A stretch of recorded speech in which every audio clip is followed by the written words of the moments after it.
parte, la formación de esta tarde se centra en la hipertensión en la clínica felina y va a ser impartida por Diego Esteban. Diego es licenciado en veterinaria por la Universidad Autónoma de Barcelona. Recibió la acreditación en medicina felina por ABEPA el 2013 y se reacreditó en 2018. A lo largo de su carrera se ha dedicado plenamente a la medicina felina, primero en la clínica Totcat y posteriormente en la clínica felina Barcelona. También es socio de ABEPA y miembro activo del GENFE, del que fue su presidente y actualmente consta en su comité científico. Es miembro de otras organizaciones internacionales como el ISFM, la International Society of Feline Medicine, y la ESVE, la European Society of Veterinary Endocrinology. Por último, también quiero resaltar que es autor de numerosas publicaciones en distintas revistas científicas, indexadas y no indexadas, así como su participación como ponente tanto en congresos nacionales como internacionales.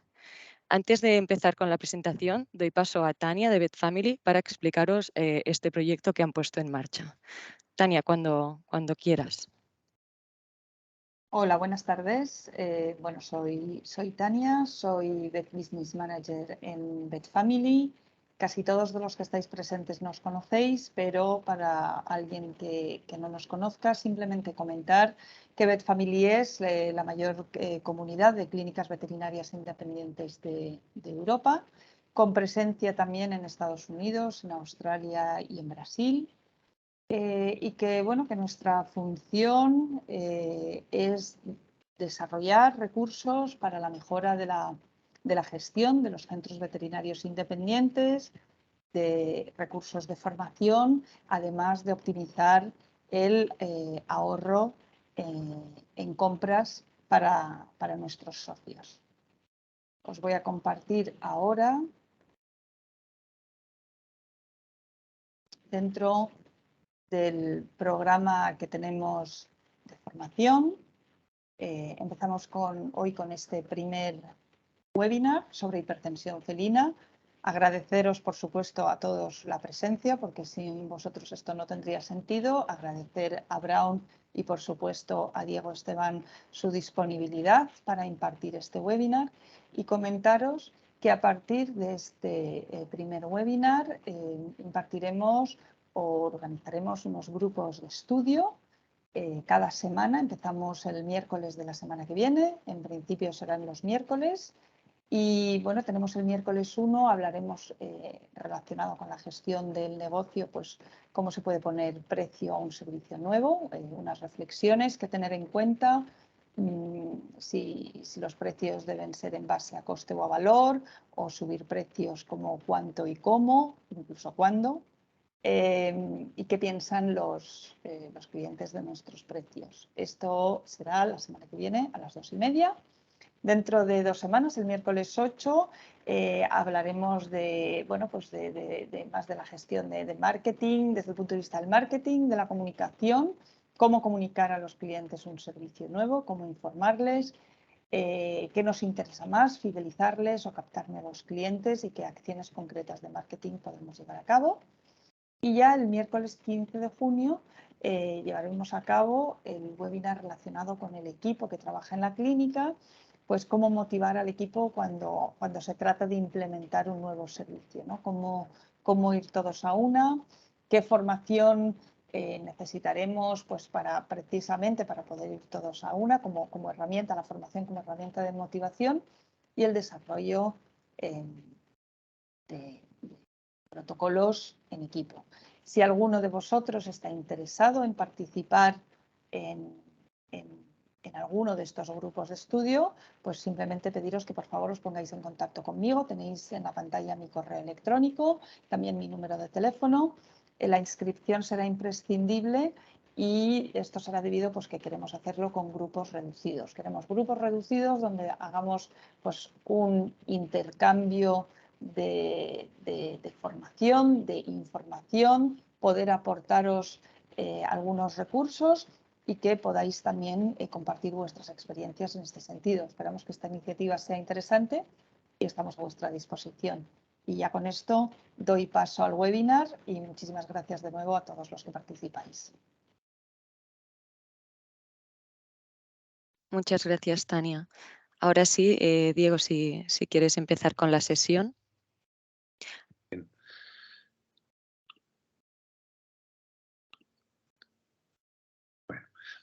Buenas tardes. Antes de nada, agradecer a Beth Family y a Brown que pensaran en mí para esta primera sesión.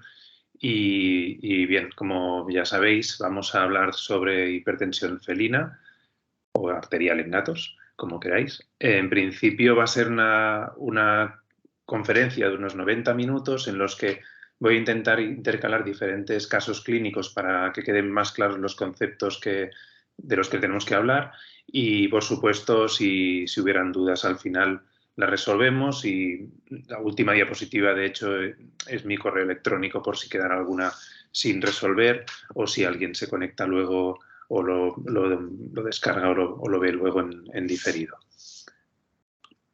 Bueno, que sin más empezamos pensando un poco qué es lo que querría yo tocar en esta hora y media, sobre todo qué es lo que vamos a ver asociado a hipertensión en el gato, qué herramientas tenemos para poder diagnosticarla y cómo vamos a tratar las diferentes situaciones, a veces no son ni patologías, diferentes situaciones que podemos encontrar asociadas a esta hipertensión.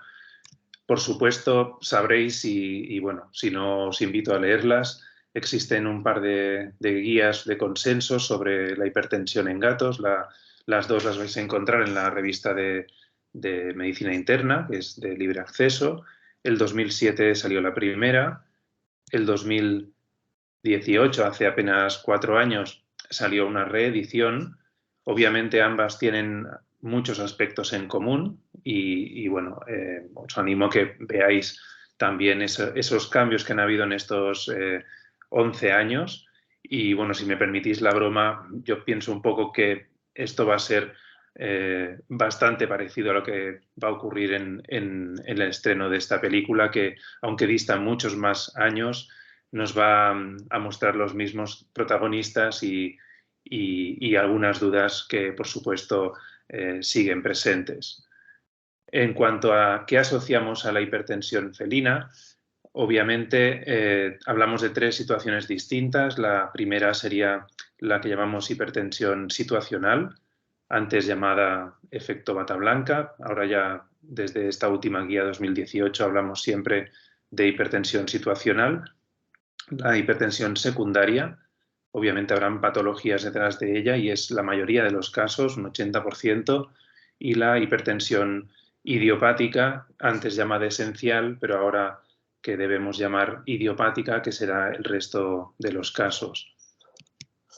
En cuanto a las mediciones, que es en lo que creo que en todos los años que llevo de conferencias en las que se ha podido debatir el tema de la presión arterial, casi siempre lo que busca el asistente es que le digas cómo lo haces, con qué aparato mides la presión arterial.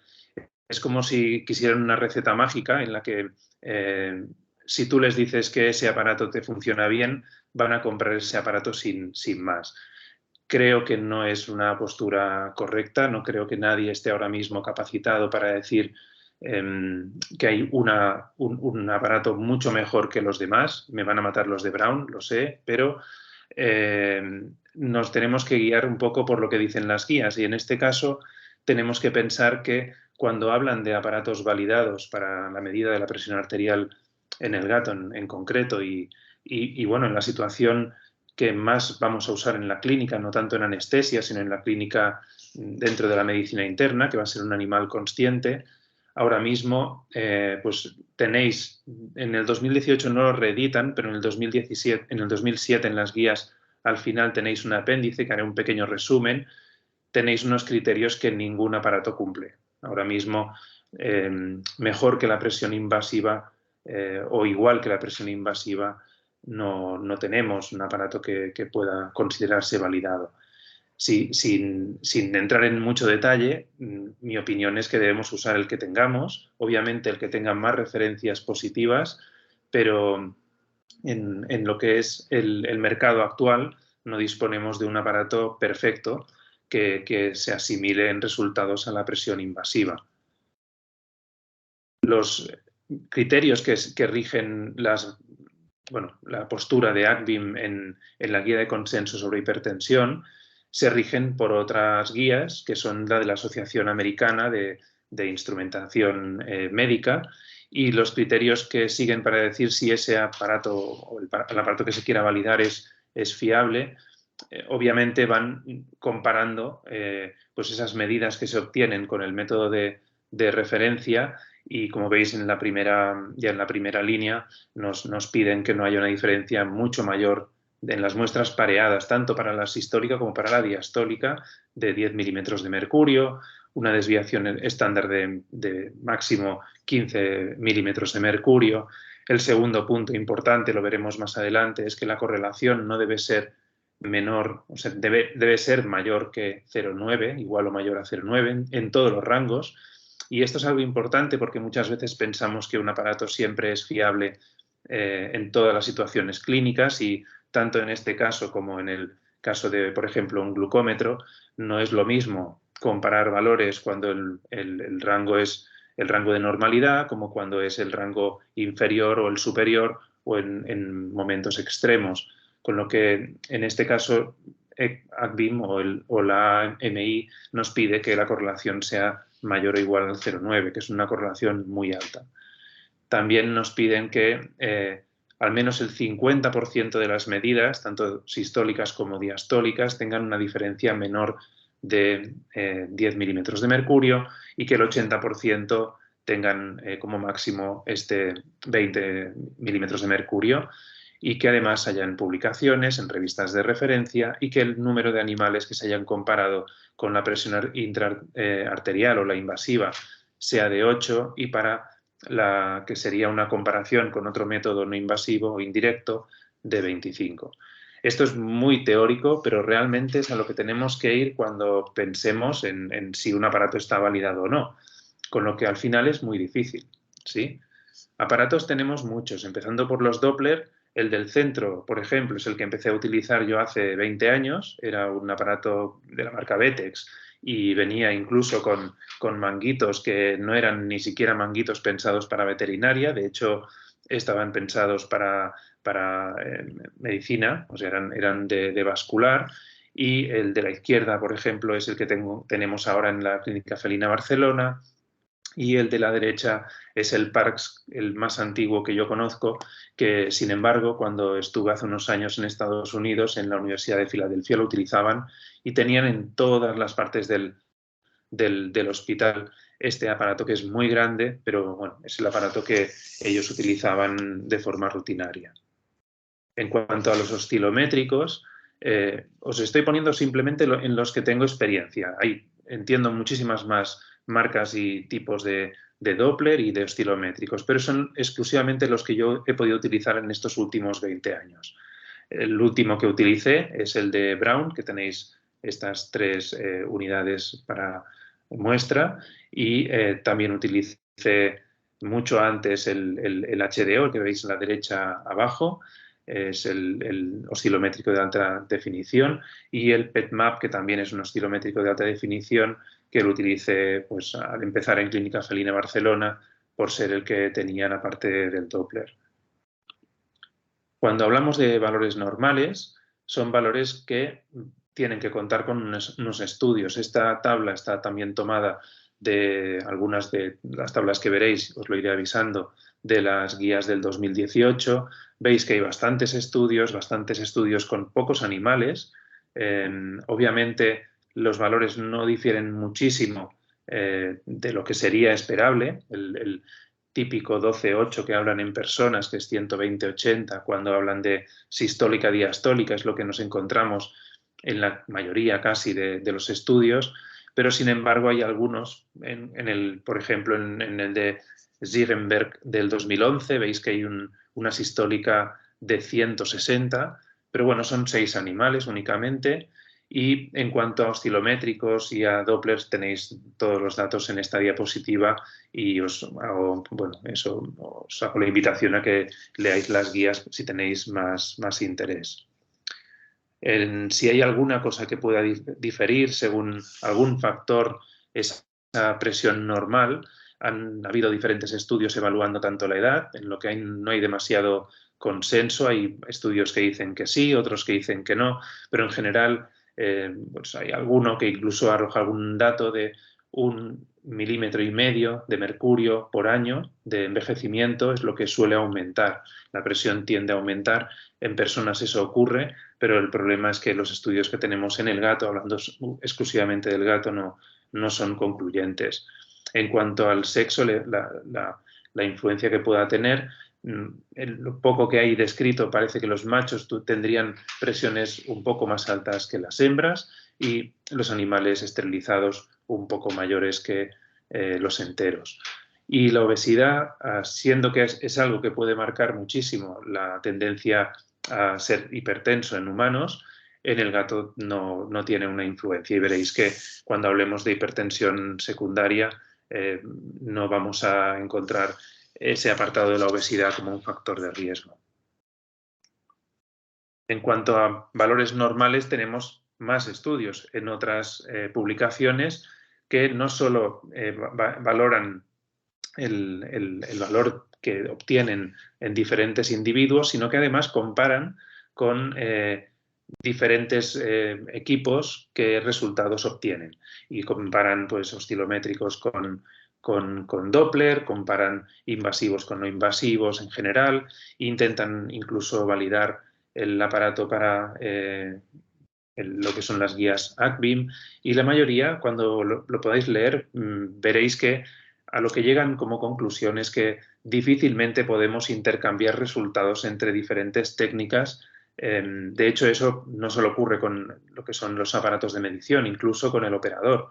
Es muy importante, y lo veréis en algún momento de la conferencia, es muy importante que tengáis en cuenta que quien está midiendo esa serie de mediciones a un animal debe ser una única persona, no puede hacer una cada uno y al final hacer una media. Hay algunos factores que dependen mucho del operador. Incluso pues es algo que veréis que os voy a hacer bastante hincapié, hay que dejar bien anotado. Este es uno de los estudios, por ejemplo, en el que comparan en animales, en este caso anestesiados, comparan el HDO con el Doppler y bueno, llegan a conclusiones que de hecho también podéis ver reflejadas en algunas publicaciones de no ser demasiado comparables y de tener resultados bastante distintos según si se utiliza pues, la cola o una extremidad anterior.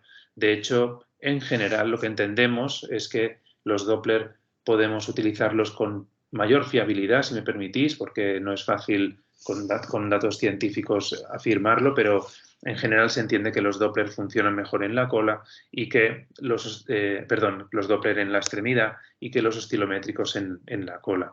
Pero aún así, siendo algo muy generalista, muchas veces te ves obligado a utilizar el Doppler en la cola o el oscilométrico en la extremidad anterior porque la lectura no es muy buena o porque el animal lo tienes de pie y no puedes utilizar la cola. Lo vais a ir viendo, pero en este caso, este estudio, aparte de las diferencias que encontraban en las mediciones, ya apuntaban estos problemas que estamos teniendo a veces de diferentes valores según el lugar donde midamos.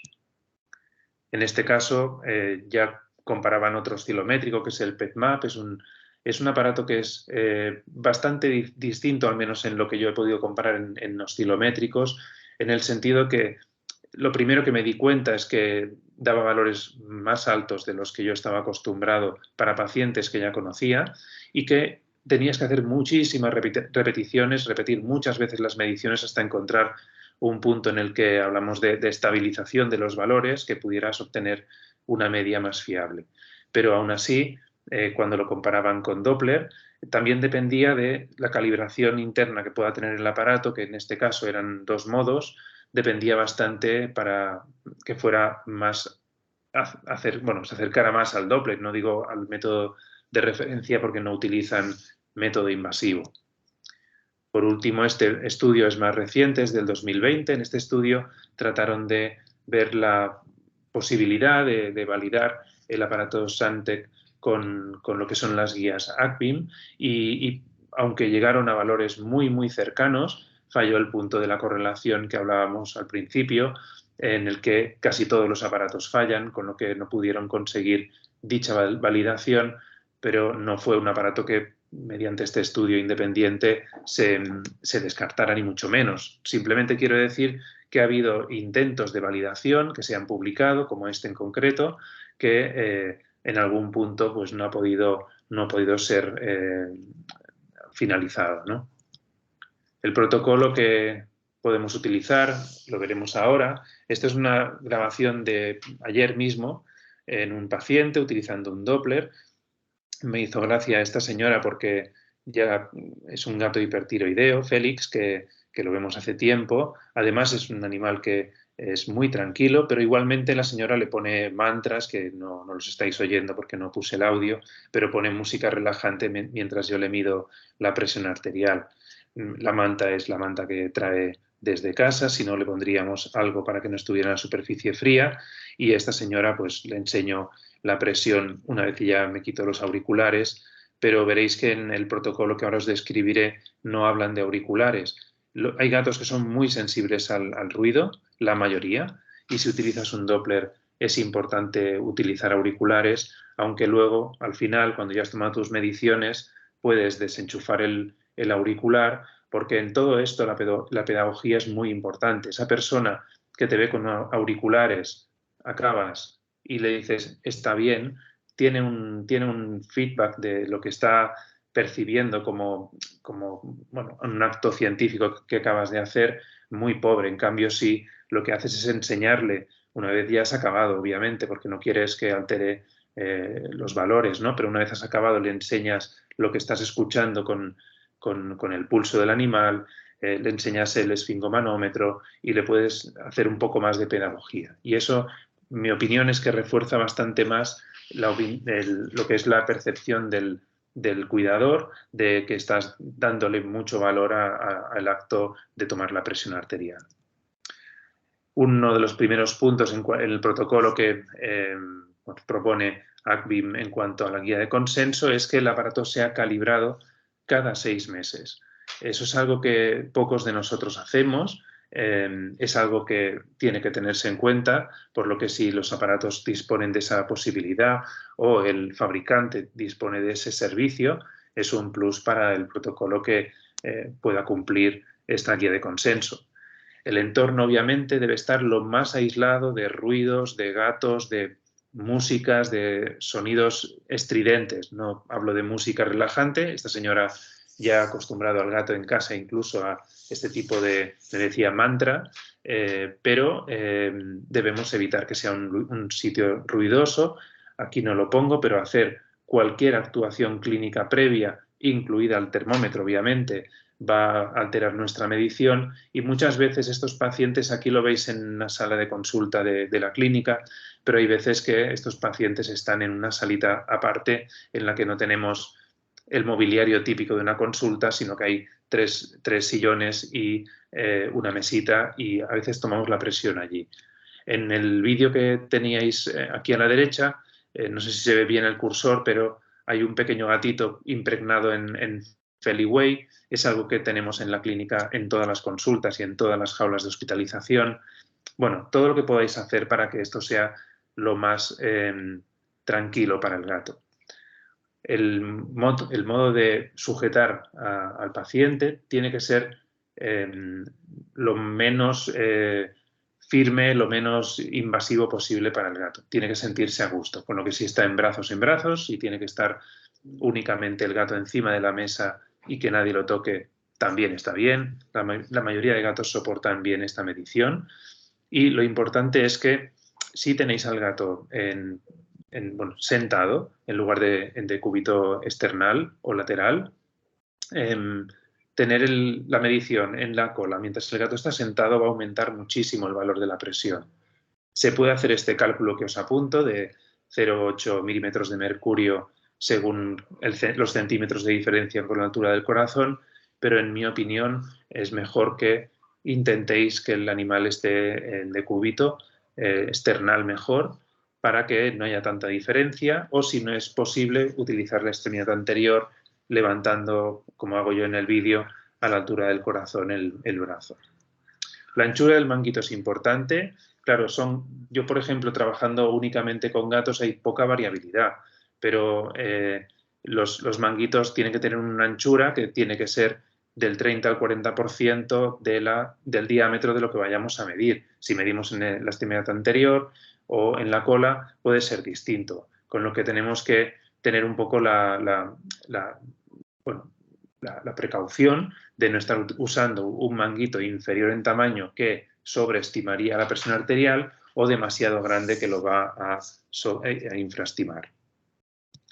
Solo vamos a hacer las mediciones cuando esté quieto, cuando esté calmado, y vamos a descartar la primera medición casi siempre, pero luego haremos una media de 5 o 7 mediciones consecutivas.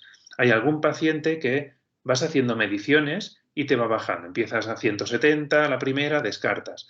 160, 150, 145, 140, vas viendo una bajada. Cuando eso ocurre, lo que solemos hacer y se recomienda es ir esperando ese momento de plató, o sea, de que se va estancando ese descenso, y empezar a contar las mediciones que ya están en ese momento de estabilidad.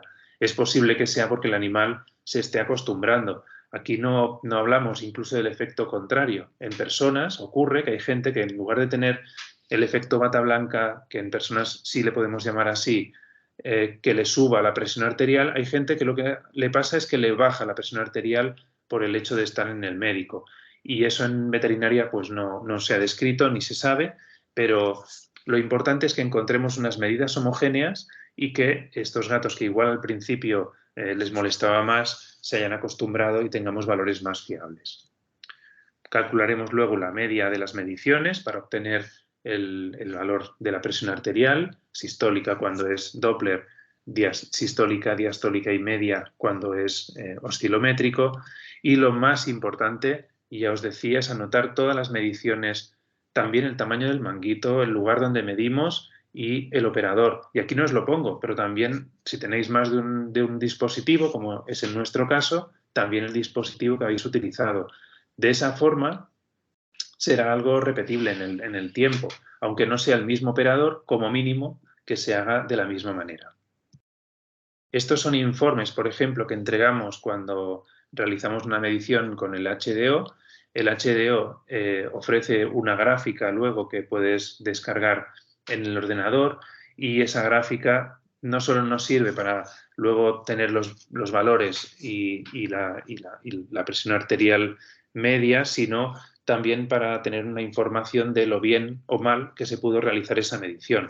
Por ejemplo, en Lanz y en Shusha veis que las dos gráficas no son muy parecidas. En lo que sería Lanz sí parece como una montaña o una campana de Gauss. En cambio, en el caso de Shusha, la parte izquierda de la gráfica es una parte que está mucho más elevada de lo que en este caso Lanz nos mostraba. ¿Qué quiere decir? Pues básicamente en este aparato lo que sabemos es que cuando está muy alterada la parte izquierda de la gráfica hay un efecto importante o marcado del estrés o, por ejemplo, algunas enfermedades como el hipertiroidismo también se caracterizan por este aumento de la parte izquierda de la gráfica.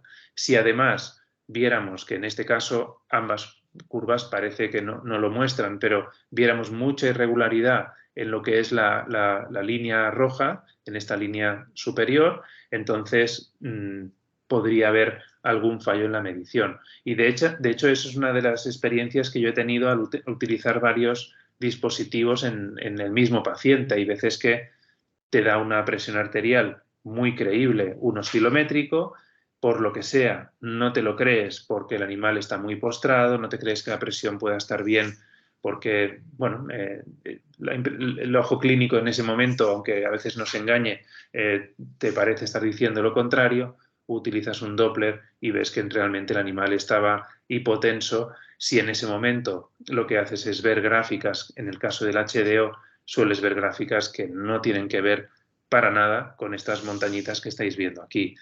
También es importante que el cuidador, cuando se lleve esta plantilla, sea esta o cualquiera que podáis hacer en vuestras clínicas, tengáis también indicado si el animal es hipertenso, en qué fase está.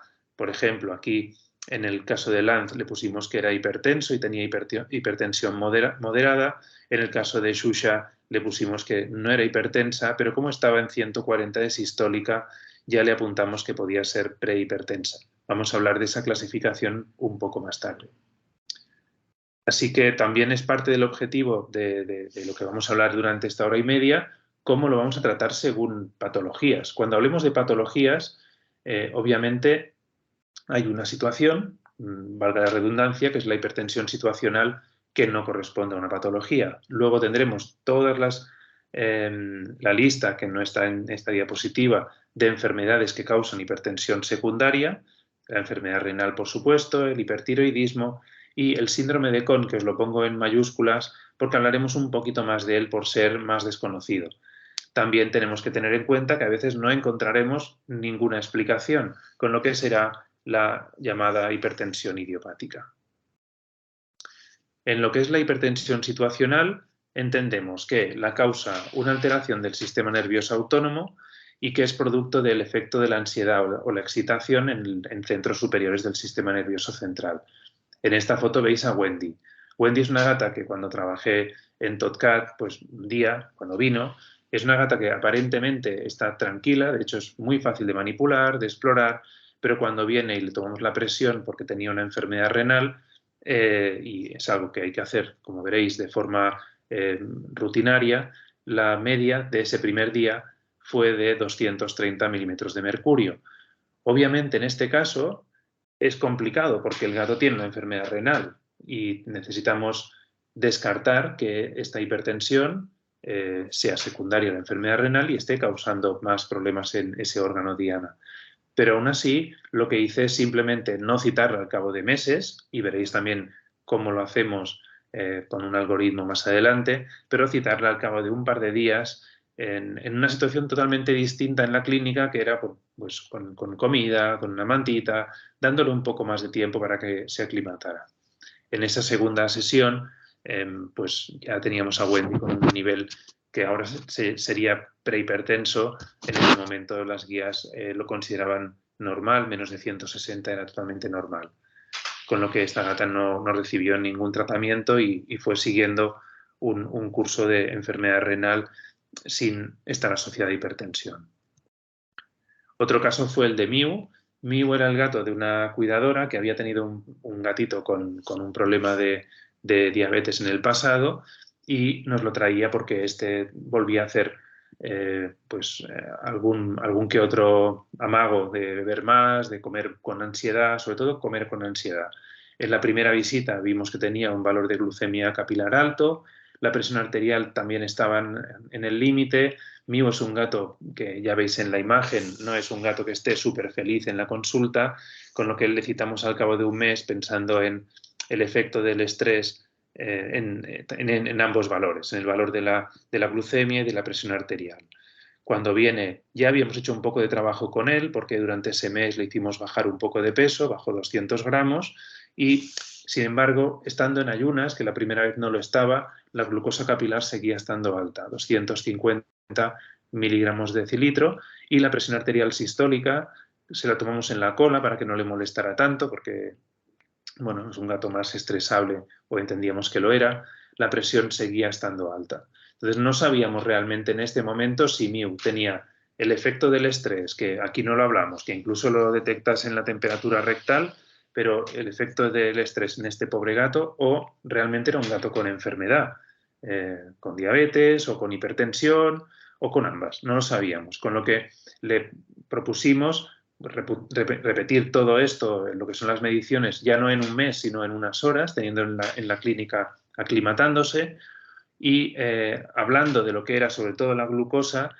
nos dijo que se quedaba más tranquila si cuando se fuera de la clínica pudiera tener mediciones en casa, porque ella también estaba segura de eso, del efecto del estrés. Con lo que pusimos un monitor continuo de glucosa, monitores continuos de presión arterial. Ahora mismo pues no tenemos en veterinaria, en personas sí, con lo que de momento lo que hacemos en este gato es depilar un costadito del lomo, colocamos un freestyle libre, que es un monitor continuo de glucosa y pensamos, bueno, en las próximas horas que esto empieza a trabajar, vamos midiendo presión también y lo mandamos para casa según veamos que funciona todo.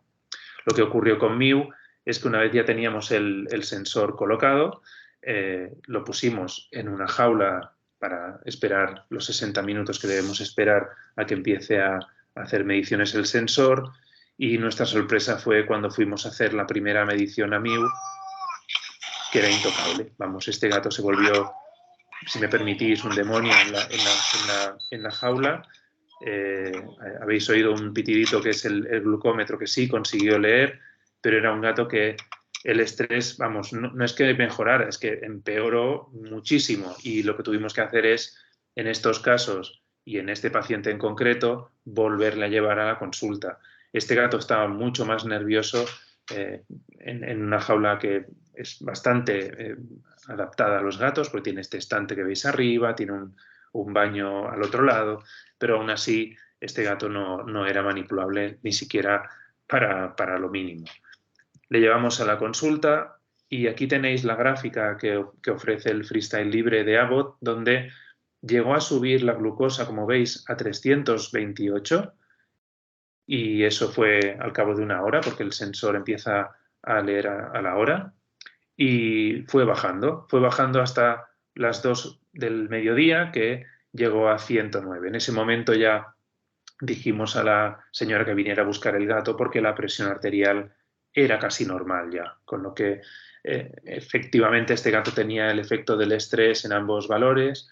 Era un gato que seguramente no tendría diabetes, porque 109 es un valor normalísimo, y sin embargo lo que también nos dimos cuenta es, siguiendo los diferentes registros de este sensor continuo, monitor continuo de glucosa, veis arriba en pequeño lo que pasó a las primeras horas en la clínica, luego hay un repunte hasta más de 200 que refleja el estrés del coche, de la vuelta a casa, y luego el gato está con valores bastante bajos el resto de días. 27 de abril, 28 de abril hay un pequeño pico, si os fijáis, y la señora me confesó que pensaba que el sensor no funcionaba porque siempre daba valores muy bajos, y en ese momento empezó a asustarle para ver si subía ese valor.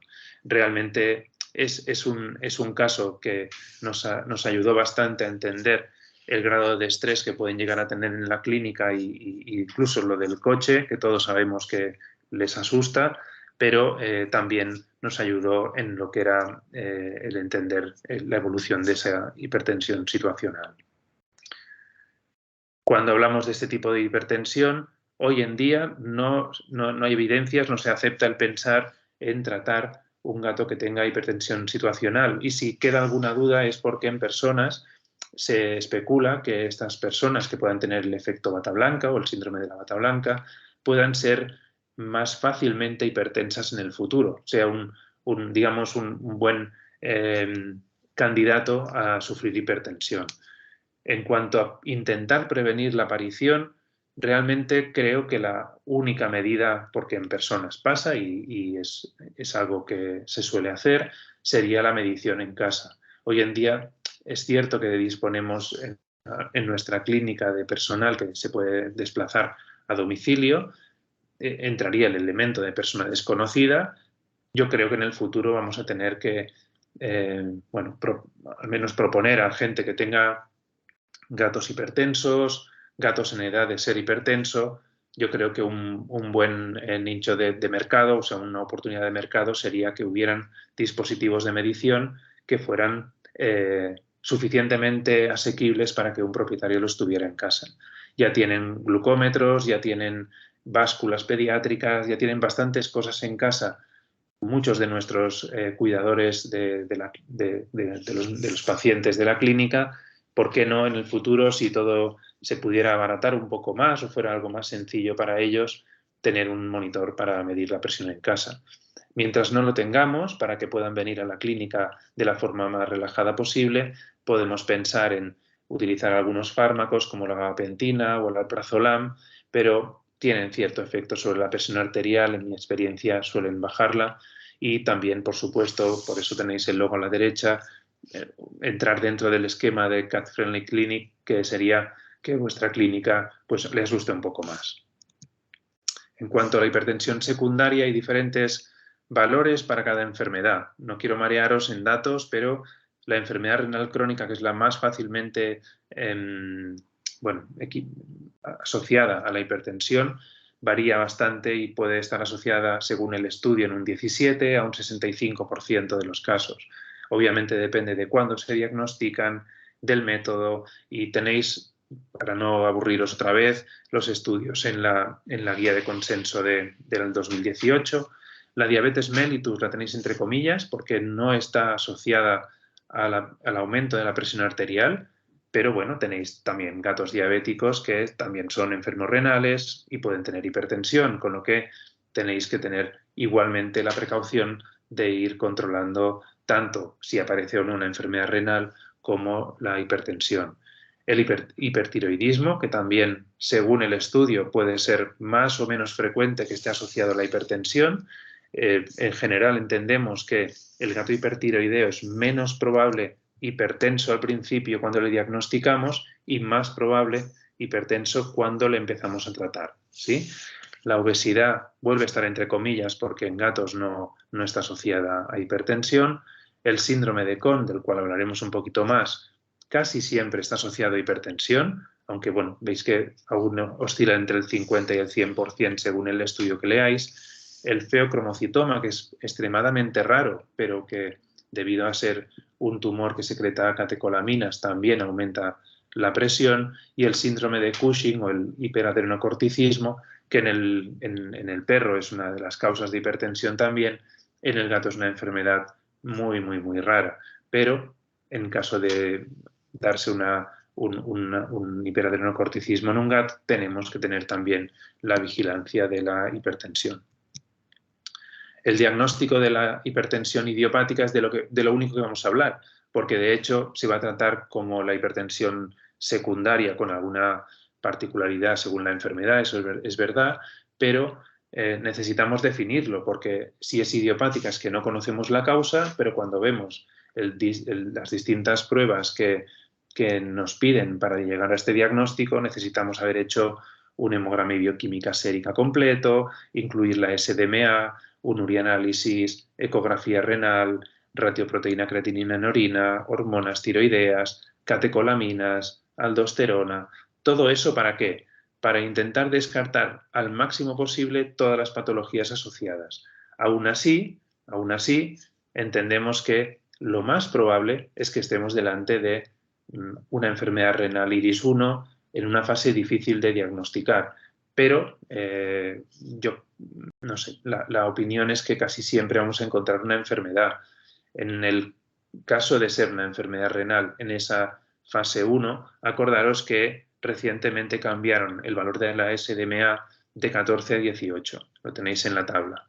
Antes era para que fuera estadio 1 valores de menos de 14, ahora es menos de 18, ¿sí? Entonces tendremos un poco más de posibilidad de incluir gatos que tengan creatininas normales en este valor, en esta fase de la enfermedad renal. Vamos a hablar ya de un caso. Caster es un macho castrado europeo de 16 años que cuando viene el motivo de visita es que estaba perdiendo peso hacía ya unos meses, no estaba comiendo, ha vomitado, orina con bastante frecuencia y lo veían tambalearse con midriasis bilateral. Obviamente esta no es la imagen de ese día, pero Caster se presenta por eso en nuestra clínica. Es un gato que vive dentro de un piso estrictamente, no tienen más mascotas y ya bueno, habéis visto el motivo de visita y en la anamnesis no han habido cambios recientes en la dieta y cuando llega a casa sí tiene un armario con productos de limpieza abierto, pero no ve ningún bote que haya vertido su contenido ni esté sin el tapón. Estos son los ojos de Caster en ese momento, luego hablamos un poquito más de ellos, ¿sí? Y en el examen físico auscultamos un soplo, es un soplo de 2/6, aquí no lo incluyo, pero eso es lo que recuerdo del caso, no era un soplo muy intenso. Hay una midriasis bilateral con reflejo pupilar disminuido y se ven unos vasos tortuosos en el fondo de ojo el gato está deshidratado y la presión arterial está alta, está en 180.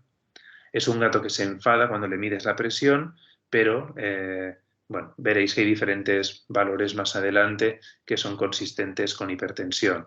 Así como problemas, tenemos la pérdida de peso, la anorexia, los vómitos, la alteración del estado mental, la midriasis, y deberíamos añadir aquí la hipertensión si se confirma en las siguientes mediciones. Como pruebas complementarias le proponemos hacer un hemograma y bioquímica sérica, urianálisis, ecografía y radiografía. Estos son los primeros análisis de Caster, donde el hemograma tan solo muestra un leucograma de estrés, seguramente, porque hay neutrofilia y linfopenia, no hay anemia, no hay trombocitopenia. Y a la izquierda veis que en la bioquímica hay un aumento muy leve de la glucosa, los valores renales están aumentados y sobre todo era muy destacable un valor de potasio muy bajo, de 1,7. Estas son imágenes de la ecografía de Caster. A la izquierda veis su glándula adrenal izquierda, a la derecha arriba el riñón derecho, abajo el riñón izquierdo. Y el riñón izquierdo claramente presenta hidronefrosis. Hay una evidencia, además, no tenemos toda la ecografía aquí en esta diapositiva, pero de obstrucción del uréter en su tercio proximal, con lo que diagnosticamos una ureterolitiasis.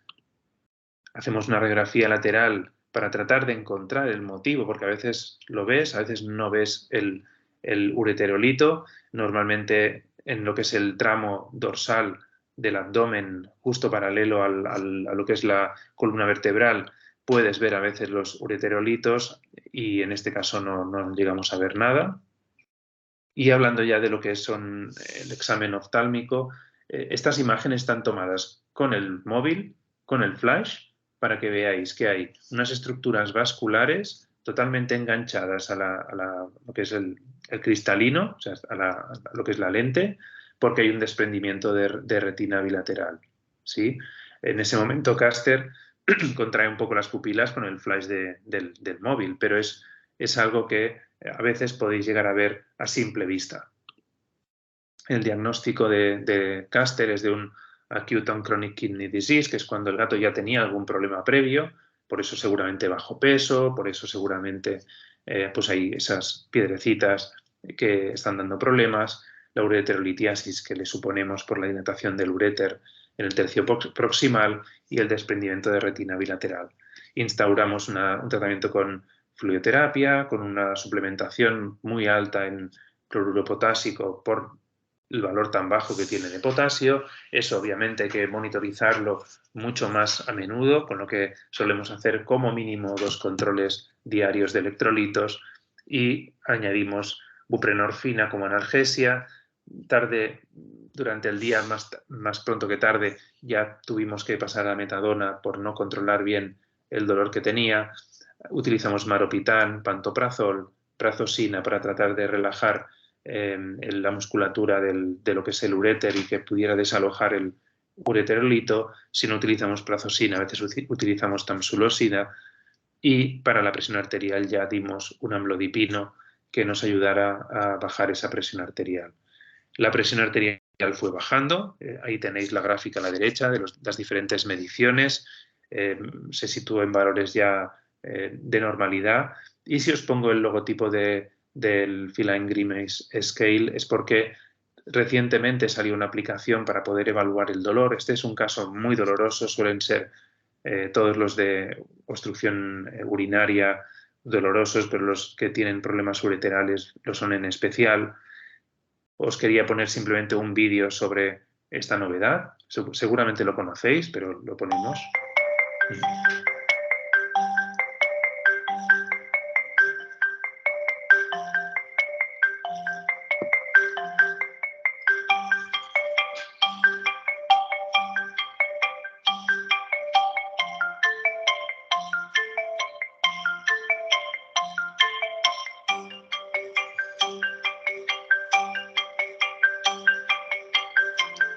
Ahora veréis cómo lo utilizan. Estas son las tablas de formación donde te explican cómo evaluar, en este caso, el aspecto del hocico, del morro, ¿no? Y pero lo hay para los ojos, para las orejas, para los bigotes.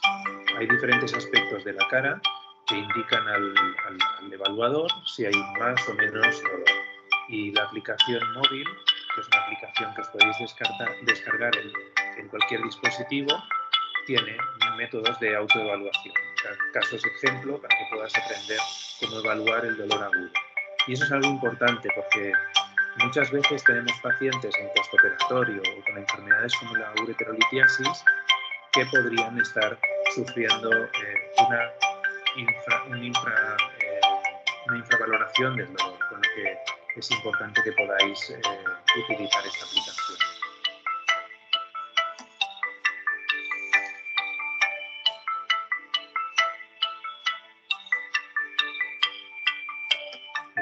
Pues os animo a que os lo descarguéis y lo podáis utilizar. Caster siguió ingresado. El día 10 por la noche ya se hizo el primer control de electrolitos y aunque el sodio había subido un poco más, a veces no era del todo fiable en esa época el valor de sodio de este aparato, pero el potasio sí lo era y estaba en 4,1.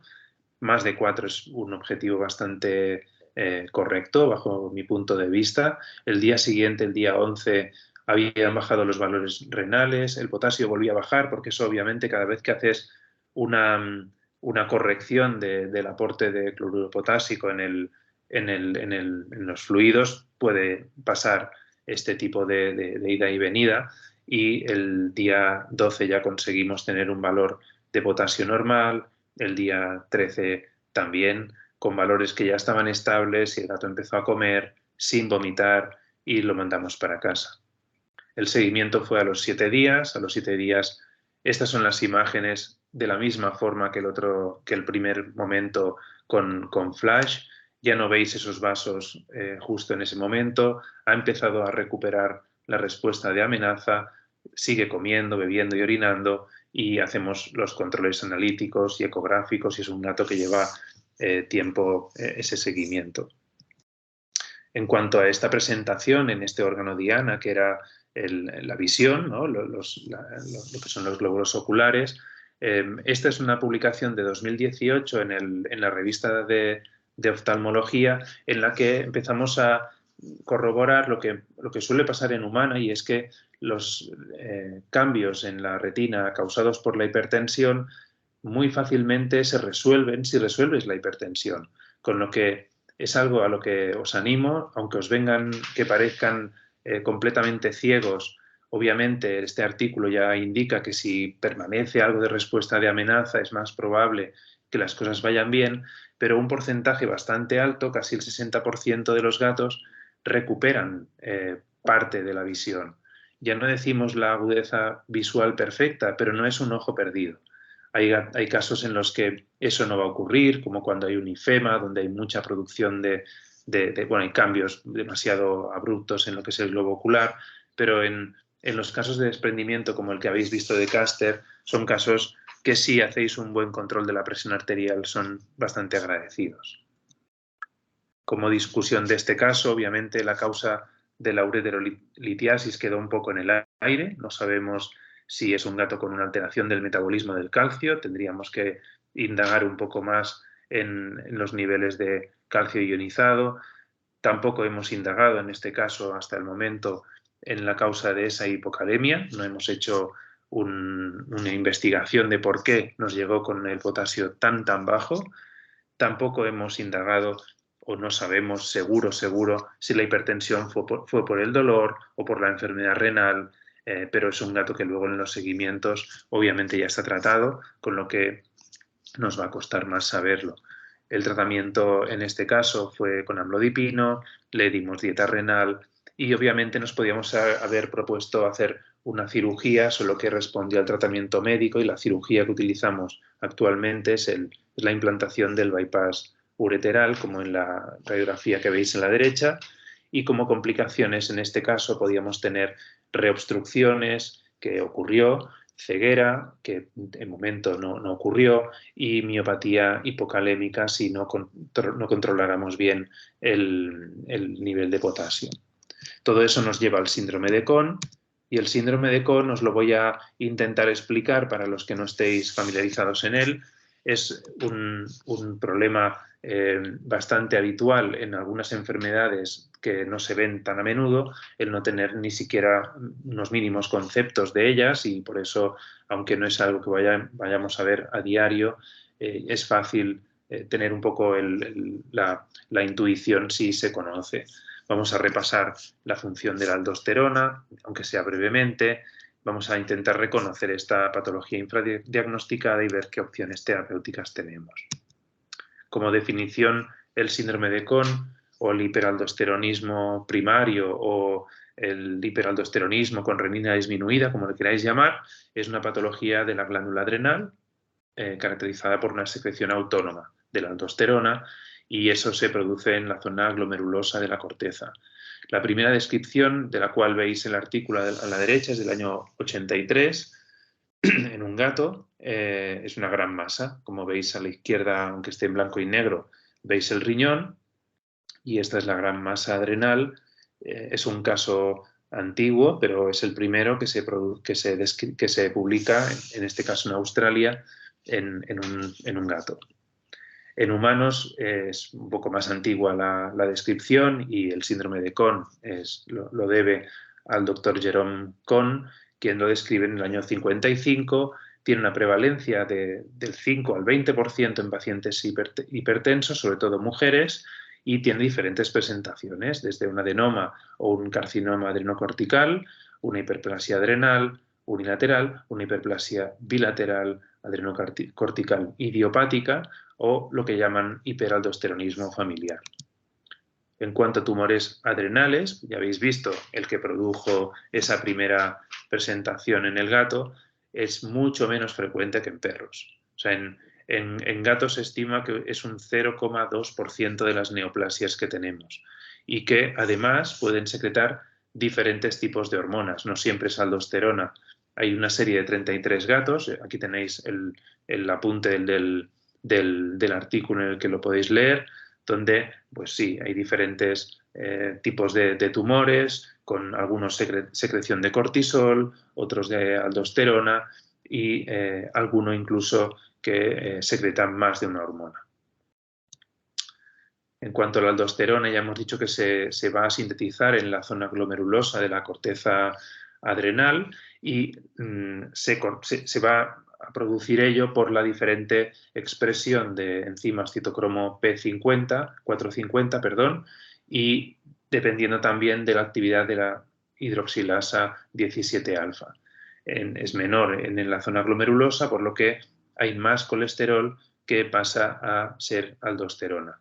Esto es muy, muy teórico, pero necesitamos entenderlo porque además es una hormona, la aldosterona, que viene condicionada por lo que es el eje renina-angiotensina-aldosterona, pero de forma paralela, no teniendo siempre que ver con los niveles de potasio. Y por eso este gato Caster, que tenía un nivel muy bajo de potasio, pudiera ser, que no lo hemos investigado, un candidato a tener esta enfermedad. Cuando el RAS actúa, cuando el eje renina-angiotensina-aldosterona actúa, intenta mantener el volumen sanguíneo reteniendo los niveles de sodio, y en el caso del potasio lo va a regular de forma independiente, es decir, vamos a tener el RAS por un lado y los niveles de potasio por otro. Y habrán hormonas como la ACTH, algunos péptidos natriuréticos y algunos neurotransmisores, sobre todo en estrés, que también puedan interactuar con este sistema. Estos serían dos momentos en los que se pueda generar renina, con lo que estimular el RAS. Uno es en la mácula densa, cuando hay disminución de la cantidad de sodio. Otro es en las células yuxtaglomerulares, cuando nos baja la presión, hay un aumento de renina. La regulación, como os decía, viene determinada por tanto el nivel de potasio como por el eje renina-angiotensina-aldosterona. Si alguien tiene mucho interés, lo podéis leer en el artículo que os detallaba antes. Y la presentación más típica suele ser problemas en los ojos, obviamente, desprendimiento de retina, con ifema, bueno, también hay alteraciones simplemente de los vasos o pequeñas hemorragias si es algo más inicial. Y por otro lado tenemos lo que es la polimiopatía hipocalémica, que en el gato es muy característico que produzca ventroflexión cervical. Eso se da porque el ligamento nucal que veis en la imagen, en el dibujo de la derecha, solo lo tenemos los humanos. Bueno, digo solo, pero los humanos lo tenemos y los perros, los gatos no lo tienen. Seguramente hay otras especies. Y que también va a estar causando debilidad muscular, incluso dificultad respiratoria. Yo siempre pienso en un caso que mandé a neurología hace muchísimo tiempo, que presentaba una hipocalemia tan debilitante que el animal no podía apenas mover más que la cabeza. En la presentación también incluimos la posibilidad de que esta enfermedad nos ayude a progresar la enfermedad renal crónica. Todos sabemos que la angiotensina 2 es un elemento que causa progresión de esta enfermedad, causa la fibrosis y otras consecuencias, pero en el caso de la aldosterona se cree que también es así. Además, se solapan muchas veces los casos en los que el hiperaldosteronismo pueda estar acompañado de enfermedad renal crónica, con lo que al final estos casos son los más complicados de determinar si es primario idiopático o no lo es.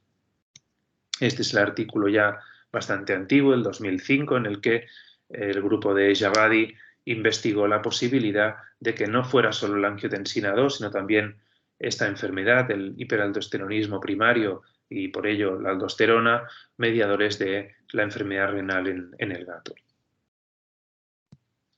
En cuanto al diagnóstico, hay una parte laboratorial, medir electrolitos para confirmar, por supuesto, los niveles bajos de potasio, medir creatinina, creatininquinasa, el diagnóstico hormonal, que ahora os contaré un poco más, el diagnóstico por imagen, porque hemos dicho que todo esto está englobado en el concepto de tumores o de problemas de las adrenales, con lo que tanto la ecografía como la resonancia como el TAC se van a poder utilizar y obviamente son pacientes que tienen la presión arterial aumentada, necesitaremos medir la presión arterial. En cuanto al diagnóstico laboratorial, la mayoría tienen, el 87% tienen niveles de potasio muy bajos, de menos de 3,5, el fósforo y el magnesio también, y la creatinina suele estar aumentada, aunque ya tenéis que tener en cuenta eso, que depende del momento en el que se presenten, puede ser de forma secundaria y no estar reflejando una enfermedad renal crónica, sino un momento, digamos, puntual de ese problema del gato. El aumento de la creatininquinasa por esa polimiopatía hipocalémica también es muy frecuente. En el diagnóstico hormonal, obviamente, si estamos hablando de hiperaldosteronismo, vamos a necesitar medir la aldosterona, pero si necesitamos discernir si esa aldosterona se secreta porque se estimuló el eje renina-angiotensina-aldosterona, tendremos que también tener esa información, con lo que se utiliza una muestra de plasma y de suero que sí hay que congelar porque hay que enviarla bajo congelación. Se utilizan esas dos muestras para medir la concentración plasmática de aldosterona y la actividad en plasma de la renina. Algún laboratorio te mide en suero la aldosterona, por eso a veces vale la pena que tengáis ambas muestras y pidáis al laboratorio si en ese momento necesita una cosa o la otra.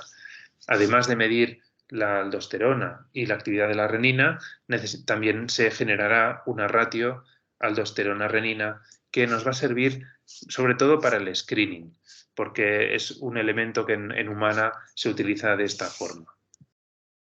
En cuanto al diagnóstico en orina, se puede medir la ratio aldosterona-creatinina en orina, pero en el gato es menos útil porque secretan menos aldosterona por esta vía y no vamos a poder utilizarlo de forma rutinaria. Es más, también hay un test de supresión con fludrocortisona que se valía de esta ratio aldosterona-creatinina en orina y el laboratorio que al principio, al final del 2010 más o menos, lo hacía, que era IDEX, dejó de ofrecerlo porque le daba muchos problemas validar esta prueba de forma aún no publicada. También se está describiendo en un grupo belga un test de supresión con telmisartán, pero como os digo es algo que aún no está publicado, y la supresión con infusión de suero salino en gatos no funciona.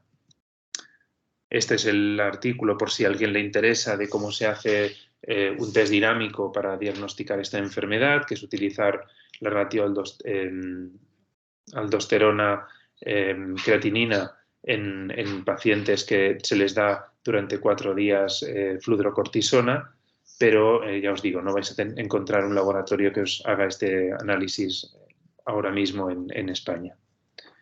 El diagnóstico por imagen, que es algo en lo que vamos a hacer un poquito más de hincapié, empezará por la ecografía. Y si alguien quiere leer sobre ecografía de adrenales en gato, exclusivamente en gato, este artículo de Sally Griffin del Journal of Feline Medicine and Surgery del 2021 es súper útil.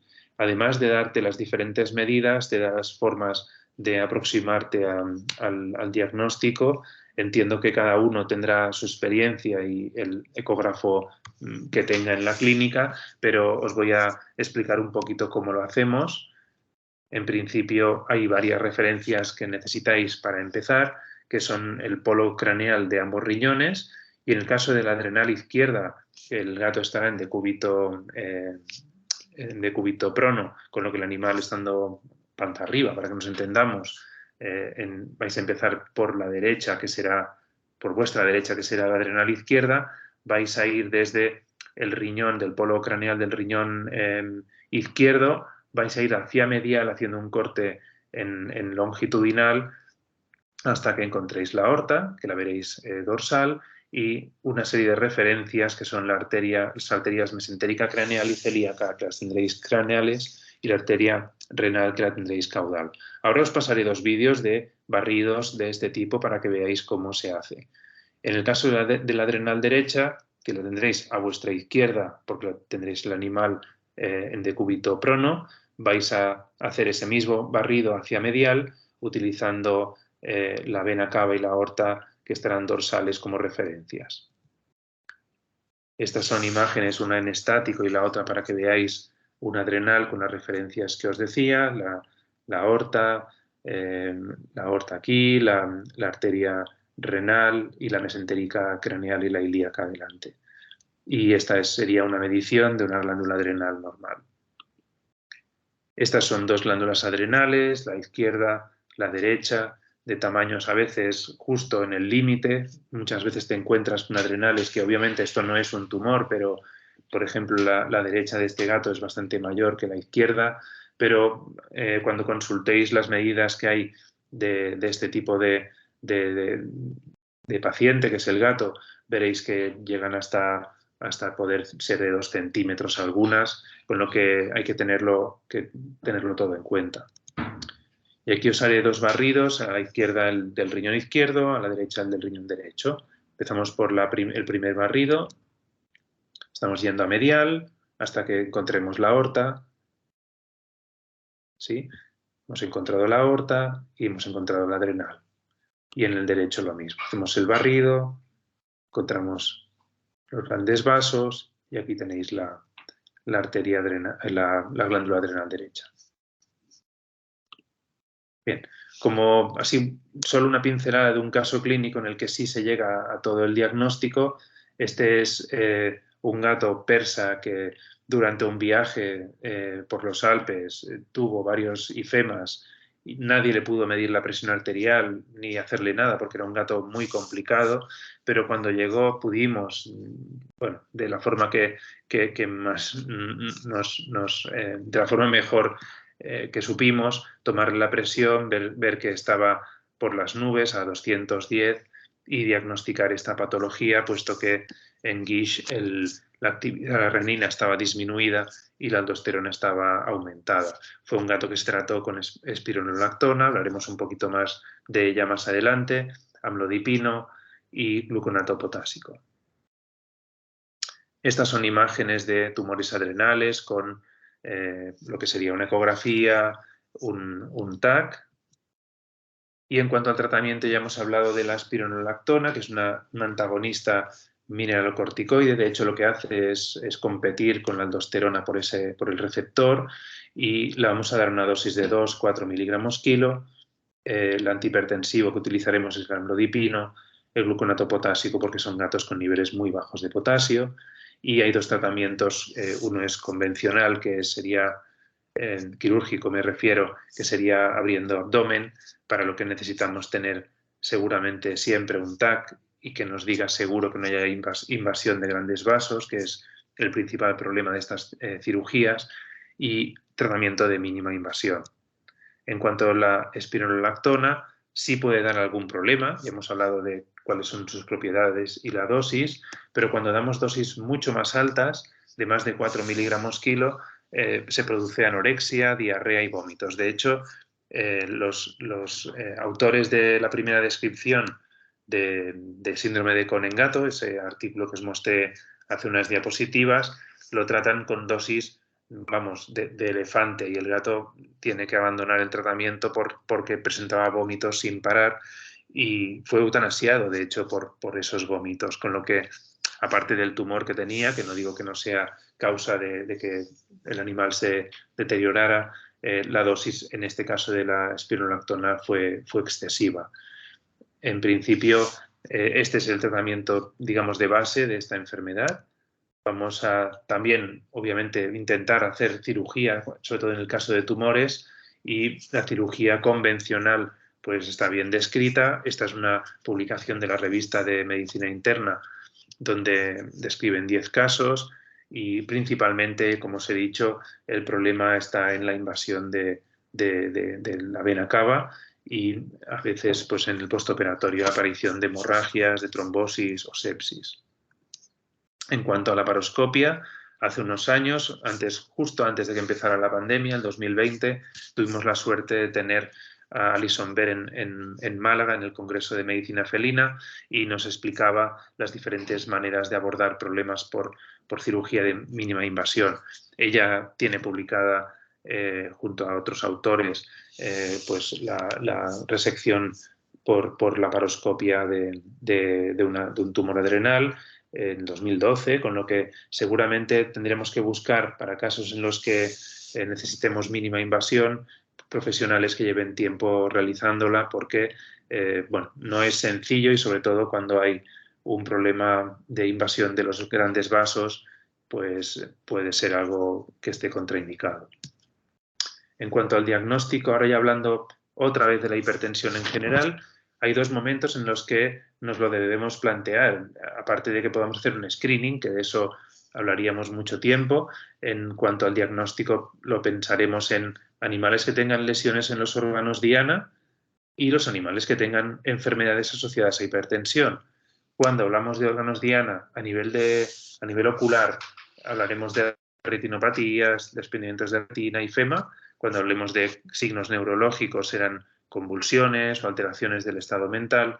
Cuando hablemos de problemas renales, principalmente proteinuria, azotemia, y cuando sea cardiovascular, hipertrofia del ventrículo izquierdo, galope, soplo, epistaxis.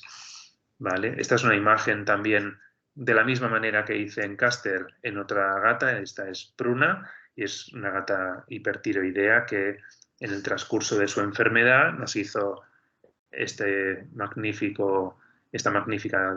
desprendimiento de retina que veis perfectamente. Es un desprendimiento bulloso, muy bonito. Esta gata también recuperó parcialmente la visión, más en un ojo que en el otro, cuando le redujimos la presión arterial. Cuando tenemos ese dilema de si tenemos o no un problema de hipertensión, disculpadme que esté en inglés, pero este algoritmo es muy bueno. Vamos a empezar a ir por la primera parte. Vamos a medir la presión arterial, obviamente. Si está a menos de 160, no vamos a dejar de medirla. Lo vamos a hacer cada vez que venga el paciente. Acordaros que siempre recomendamos que los gatos de más de 10 años vengan 2 veces al año como mínimo, con lo que si podemos medirla 4 veces al año, perfecto. Si podemos medirla 2 veces al año, pues será algo. En el caso que esa primera medición esté a más de 160 milímetros de mercurio, si hay signos de lesiones en el órgano diana, vamos a intentar investigar cuál de las enfermedades puedan estar causándolo y vamos a recomendar un tratamiento antihipertensivo. Mientras que si no hay lesiones en órganos diana, dependiendo de la presión, esperaremos más o menos. Para las presiones en hipertensión moderada, que serán de 160 a 179, vamos a repetir de nuevo en 8 semanas esa medición. O sea, son 2 mediciones más durante esas 8 semanas. Y vamos a volver a revisar si hay signos o no de órgano diana. Si no hay, ni hipertensión ni lesiones en órgano diana, vamos a seguir nuestra monitorización cada 3-6 meses. Si hay presiones en algún momento mayores de 160, vamos a buscar enfermedades que puedan causarlas y vamos a intentar tratar ya. Mientras que si la presión es de más de 180, en ese momento vamos a medirlo 2 veces dentro de las siguientes 2 semanas y vamos a estar vigilando si hay signos de órgano diana o no, de forma muy parecida al apartado anterior. La clasificación en 2018 quedó de la siguiente manera. Cuando el animal se considera normotenso, hay un riesgo mínimo en órganos diana y la presión será menor de 140, la sistólica. Cuando hay prehipertensión, el riesgo será bajo y la presión arterial estará entre 140 y 159. Cuando hay una hipertensión ya como tal, el riesgo ya es moderado cuando la presión sistólica está entre 160 y 179 y es severo, la hipertensión es severa y el riesgo alto cuando la presión arterial sistólica es de más de 180. Vamos a ver otro caso, que es el de Miu. Miu es una gata azul ruso de 19 años que nos llega en estado casi catatónico, según describe la cuidadora, y no se mueve casi ni reacciona a los estímulos. Es un caso que lleva mucho recorrido en la clínica, con lo que os lo voy a ir explicando por partes. Es una gata que vive con otro gato, el motivo ya habéis visto que es una alteración del estado mental. La anamnesis pues, es de haberla encontrado en decúbito lateral, sin ningún golpe, y tiene varios antecedentes, entre ellos, ya relacionado con este de este día, una crisis convulsiva un tiempo atrás y ser una paciente hipotiroidea iatrogénica que presenta además enfermedad renal crónica y osteoartritis. Tiene 19 años, con lo que es algo bastante habitual que podamos encontrarnos frente a diferentes enfermedades. Cuando hablamos de antecedentes, esta gatita vino por primera vez a nuestra clínica en 2020, en septiembre del 2020, porque presentaba taquipnea y había perdido peso. Aquí no lo pongo, pero le habían recetado un broncodilatador, pensando en un problema de asma, y en ese momento nosotros le proponemos hacer un examen clínico y unas pruebas. En el examen clínico hay taquicardia, palpamos el abdomen normal y tiene, aunque no lo pongo aquí, un nódulo tiroideo cuando le palpamos la región cervical. En el hemograma, la bioquímica y la T4 demostramos hipertiroidismo y en ese momento la presión arterial es de 140 milímetros de mercurio en la extremidad anterior izquierda. Estas son las analíticas del 2020, de septiembre. Y en ellas veis que la T4 está muy por encima del valor superior de referencia, está a 12,3. Tenéis unos valores renales que están normales y unas enzimas hepáticas que están alteradas, cosa que también es muy frecuente en pacientes hipertiroideos. En ese momento diagnosticamos el hipertiroidismo, recomendamos metimazol, 2,5 miligramos por gato 2 veces al día por vía oral, y a los 21 días hacemos el primer control y nos encontramos que ha comido mejor, no respira ya tan rápido, está tranquila, se ha tomado bien Apelca, que es el producto que se utiliza para tratar el hipertiroidismo en este caso y en la mayoría casi, y ha vomitado unas 4 veces en esos 15 días, pero lo que más nos llamaba la atención y también a su cuidadora es el aspecto de la piel, principalmente de las orejitas. Como veis, hay un eritema, una descamación y también el aspecto del abdomen. Como os fijáis, bueno, también hay en la zona aquí parietal algo de descamación y era un cuadro que había empezado en esos últimos días. La analítica de ese día, del 5 de octubre de 2020, muestra una T4 en rango normal. De hecho, nuestro objetivo en estos primeros controles es que esté alrededor de 2, con lo que perfecto. Los valores renales no han subido, de hecho están bien, y los valores hepáticos que estaban alterados se normalizaron. Sin embargo, nuestra decisión fue interrumpir el tratamiento, puesto que Miu estaba teniendo una reacción adversa al metimazol. Le propusimos hacer un tratamiento alternativo definitivo, que es el yodo radioactivo, y referimos a Ars Veterinaria.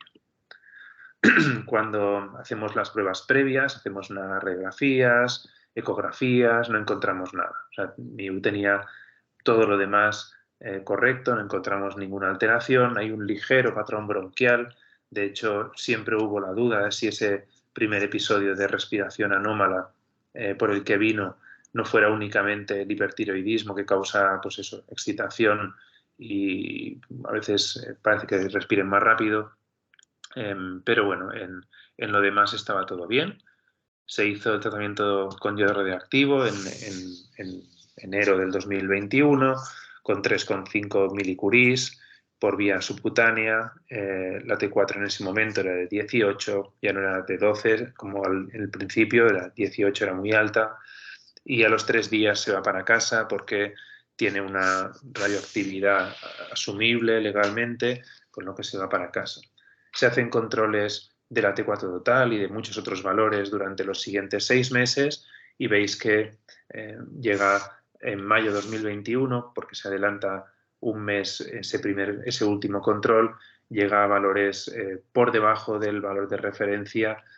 Si no recuerdo mal, estaban a 0,7 más o menos de T4 total, con lo que podemos empezar a pensar que no ha habido una respuesta del tejido sano dormido, que es el que suele despertar cuando tratamos de forma definitiva el hipertiroidismo.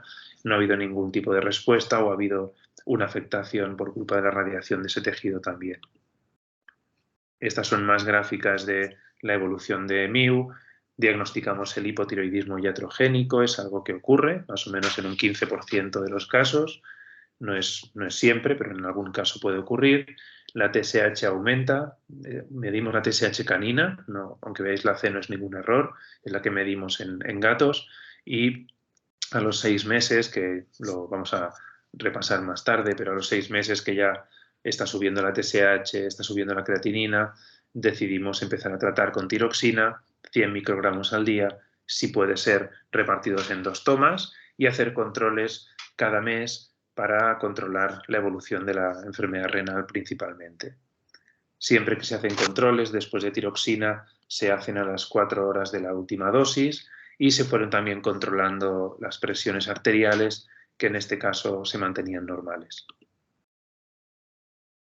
El seguimiento de Miu fue de esos controles de T4 total y de la enfermedad renal crónica, que se mantuvo no proteinúrica, no hipertensiva, y sin embargo, aunque parecía que la gata se encontraba bien, iba subiendo sus valores hasta este mes anterior, en el que se situaban por encima de 4, más o menos 4,5, llegando en febrero a valores cercanos a 6. También tiene enfermedad articular, osteoartritis, con lo que estamos utilizando acupuntura, también fisioterapia para tratar ese aspecto, y lo está haciendo una compañera especialista en acupuntura y en Vanessa Bentanax, y lo hace de forma rutinaria. La evolución de Miu no fue favorable en todo este proceso que os estoy contando. En septiembre del 2021 hace una primera crisis convulsiva, no es la que veis en el vídeo, este es otro gatito con una crisis tonicoclónica. Presentó una de unos 2 minutos de duración, dice la cuidadora relacionada con haber ido a comer, pero bueno, en ese momento nos la trae a la clínica y la presión arterial era 210, en la cola con Doppler.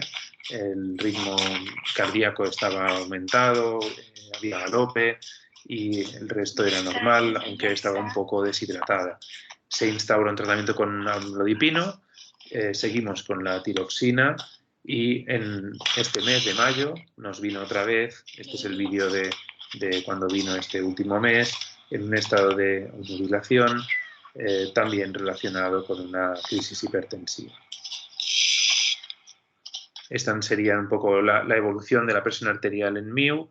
Siempre se ha mantenido en valores normales, menos estos dos momentos donde, por el motivo que sea, que lo desconozco, ha habido un mal control de la presión arterial y seguramente esta gatita ha padecido accidentes vasculares cerebrales, de los cuales, bueno, ahora está aún batallando con este último, de los cuales a veces se recuperan en mayor o menor medida. No tenemos que dejar de pensar que MIU es una gata de 19 años, con lo que al final es bastante parecido a lo que puede pasar en personas muy mayores. Bien. Como discusión del caso, obviamente en MIU la causa de la hipertensión arterial seguramente la podemos englobar en lo que sería el curso de esta enfermedad renal crónica que aparece por el hipotiroidismo iatrogénico. No podemos atribuírselo al hipertiroidismo porque inicialmente no tuvo hipertensión en ningún momento. Tenéis algunas dos gamografías de imágenes que me cedió Pilar Chifra de Yodocat, donde veis que hace la radiación. En la de arriba, en brillante, tenéis los dos lóbulos tiroideos antes del tratamiento con yodo radiactivo, y en la gamografía de abajo no veis en la misma localización ninguna captación de pertectenato, que es el agente que se utiliza, porque no quedó glándula ni tejido tiroideo que capte este isótopo, con lo que este es un hipotiroidismo iatrogénico.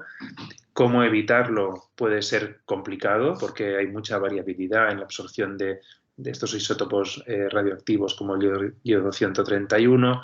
Obviamente, una de las maneras, que no lo pongo aquí, pero que se conoce, es retirar la medicación. En el caso de MIU, llevaba más de un mes, casi creo que 2, antes de tomar el yodo radioactivo sin metimazol, porque podría favorecer la aparición de esta complicación.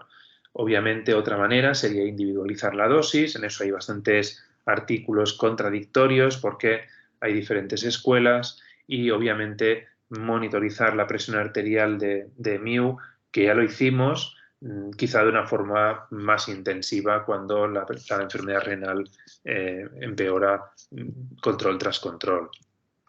El diagnóstico del hipotiroidismo iatrogénico lo hacemos a los 6 meses, casi siempre. Durante los primeros meses después del yodo radioactivo es normal que los valores de T4 total y de TSH puedan estar alterados, y es el tiempo que suele tardar el tejido tiroideo sano en volver a formar hormonas y en volver a regular a tener normalidad.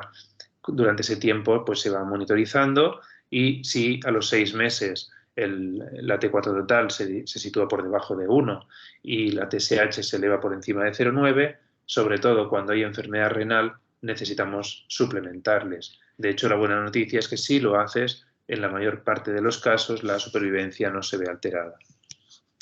Esta sería una de las herramientas que podríamos disponer para anticipar enfermedad renal en hipotiroidismo, en el hipertiroidismo tratado con yodo radioactivo, que sería en el uso de la SDMA, aunque bueno, es difícil que nos ayude siempre porque tiene una alta especificidad pero baja sensibilidad. Y en cuanto ya a tratamiento de la hipertensión, para que acabemos de entender estas situaciones de las que hemos estado hablando todo este tiempo, podemos pensar que hay un bloque de gatos que van a tener una hipertensión, digamos, normal, ¿no? En el sentido de que no es imperativo bajarles la presión en media hora o en una hora. Esos gatos, que son la amplia mayoría, los tratamos con amlodipino. Según esté esa presión sistólica por debajo, por encima de 200, podemos jugar con la dosis, dar 0,625 miligramos por gato cuando está por debajo o 1,25 cuando está por encima de 200. También podemos utilizar el telmisartán, en este caso a una dosis mayor de la que utilizamos cuando tratamos la proteinuria. Acordaros que hay un telmisartán para pacientes proteinúricos de color azul, otro de color rojo para la hipertensión. Lo digo como si fuera el barrio Sésamo, pero no sabéis cuánta gente a veces viene con el telmisartán equivocado a la clínica en tanto situaciones de hipertensión como de proteinuria. Con lo que yo pregunto ya, aunque me digan el nombre comercial, les pregunto de qué color es el envase. Y la espironolactona, que la utilizaremos en el caso del síndrome de Cohn. Cuando sea un tratamiento de urgencias, es decir, ese paciente necesitamos sí o sí bajar la presión arterial, el fenoldopam es el principio activo que en CRI se recomienda en primer lugar. Yo no lo he encontrado, al menos donde trabajo no lo he encontrado, pero tiene el beneficio de bajar la presión arterial, pero también preservar función renal. La hidralacina no va a tener ese efecto beneficioso en el riñón, pero también va a ser eficaz y se puede poner en CRI o por vía subcutánea, como pongo en la diapositiva. Y si podemos utilizar algo oral, podemos dar amlodipino en las dosis mayores o la hidralacina a dosis mayores. El amlodipino va a bloquear los canales de calcio, va a disminuir la presión arterial sistólica de 28 a 55 milímetros de mercurio.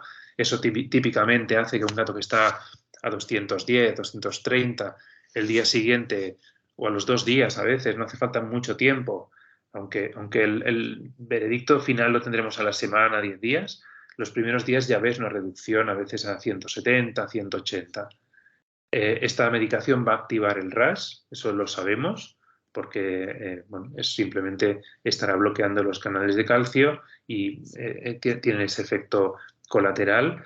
No se relaciona con una mayor supervivencia, eso solo ocurre cuando evaluamos proteinuria, es decir, cuando han intentado ver si un gato tratado con amlodipino vive más que uno que se trate de otra forma, pues no ha habido esa, o mejor dicho, los hipertensos controlados no se ha demostrado que con el amlodipino vivan más que con otro producto, pero sí se ha demostrado que cuando hay proteinuria y la resolvemos gracias al tratamiento antihipertensor, que muchas veces necesitamos añadirle tanto un telmisartán como un IECA, entonces sí hay un beneficio sobre la supervivencia, porque recordad que en enfermedad renal, sobre todo, la proteinuria marca muchísimo la supervivencia del paciente.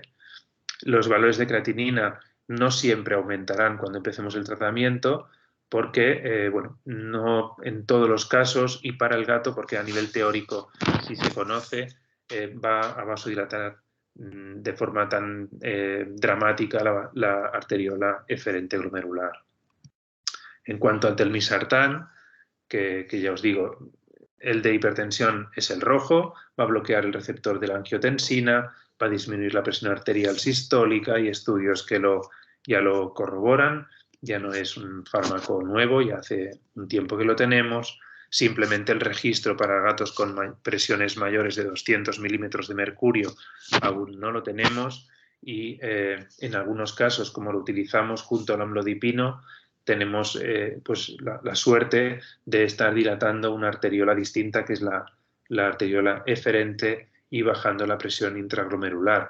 Eso en algunos casos, y principalmente, y hay que hacer mucho hincapié, ocurre cuando el animal está deshidratado, está hipovolémico, puede ser perjudicial porque este efecto a nivel de estudios de nefrona está disminuyendo la presión intraglomerular, pero también la filtración glomerular, con lo que los IECAs también hacen lo mismo, y estos productos, si el animal no está bien hidratado, son productos que pueden dar algún problema. Sin embargo, efectos adversos graves en términos generales no se han visto. La monitorización, ya para terminar, de los pacientes hipertensos la haremos cada 7-10 días, ¿vale? ¿Por qué tan peligrosa es la hipertensión como la hipotensión? Habrá pacientes que bajen de 120 milímetros de mercurio de presión arterial sistólica que presentarán debilidad, síncopes, ataxia, y esos pacientes quizá no necesiten el fármaco a la dosis que le estamos administrando. También se hace esa monitorización porque cuando no controlamos bien la presión arterial, aunque no se hace de rutina, podemos tener mejores resultados combinando amlodipino con telmisartán o amlodipino con benaceprilo. Este sería un poco el esquema a seguir. Cuando ya determinamos que necesitamos antihipertensivo, damos un primer tratamiento, a los 7-10 días reevaluamos. Antes, como os decía, al día, 2 días, 3 días, cuando hay un efecto en órgano diana, ya puedes ver pues sus beneficios. Vamos a volver a medir la presión.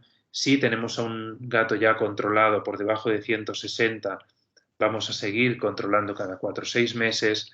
Si está por debajo de 120, vamos a disminuir la medicación. Si aún está por encima de 160, o aumentamos la dosis o añadimos medicación.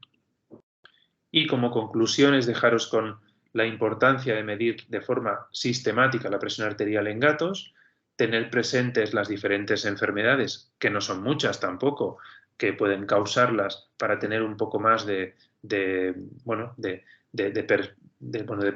perseverancia, ¿no? De buscar en todos esos pacientes aún con más frecuencia que no salgan de los valores normales de presión arterial. Utilizar el aparato que tengáis en la clínica, pero utilizarlo, porque hay veces que la gente va comprando equipamiento para la clínica y más de un compañero dado que le daba palo, ¿no? Que eso de coger el aparato para medir la presión, que le quitaba un tiempo, pues no, es una inversión y ya os he dicho muy al principio, vale mucho la pena que hagáis pedagogía con el cuidador sobre la importancia de la presión arterial.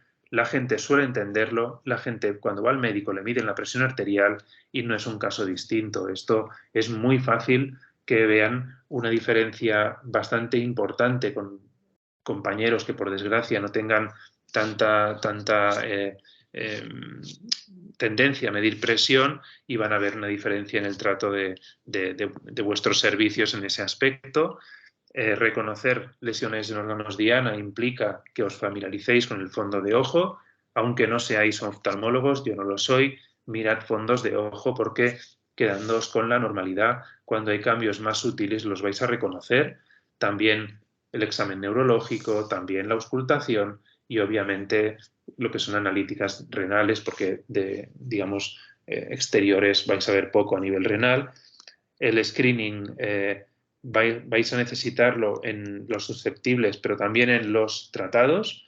Algo que no he hablado antes es que ni el panel de expertos ni en general la comunidad científica recomienda que midáis a pacientes jóvenes sanos la presión arterial de forma rutinaria, porque en la mayoría de los casos en los que vais a tener un valor alterado va a ser una hipertensión situacional y vais a tener problemas de comunicación con esos cuidadores, vais a tener algún que otro conflicto. Y eso parece muy drástico, pero lo podéis leer en las guías de ACBIM. No se aconseja en animales jóvenes, sanos, hacer mediciones de presión arterial de forma rutinaria. Y en el futuro espero que ese control de la presión arterial también lo podamos delegar en parte a los cuidadores a domicilio y puedan tener su medidor a un precio asequible para que puedan controlar la presión arterial. Os dejo mi correo electrónico y simplemente, pues, si tenéis dudas ahora me las podéis formular o me escribís. Muchas gracias.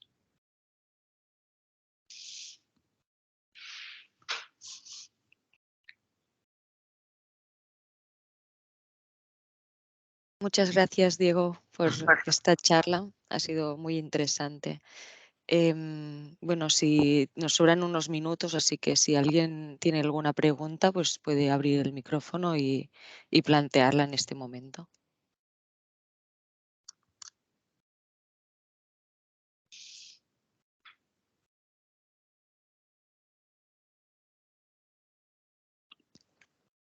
Bueno, veo que nadie tiene comentarios, así que como ya has dejado tu correo, pues si alguien pues tiene una pregunta ya te la hará llegar él mismo. Muchas gracias a todos los asistentes para estar en esta charla. Espero que os haya gustado mucho. Y nada, pues cualquier cosa estamos en contacto. Sí, Tania. Sí, yo he puesto un comentario en el chat. Bueno, muchísimas gracias, Diego, por la presentación, muy interesante. Yo quería preguntar si vais a dejar colgada la presentación en algún sitio. Yo sé que la grabación sí, si nos puedes especificar dónde y también si vamos a poder disponer o no de la presentación. Y muchas gracias otra vez y enhorabuena, Diego. Sí, la presentación, bueno, esta grabación va a estar colgada en nuestro canal de YouTube, en el canal de B. Braun Betker España.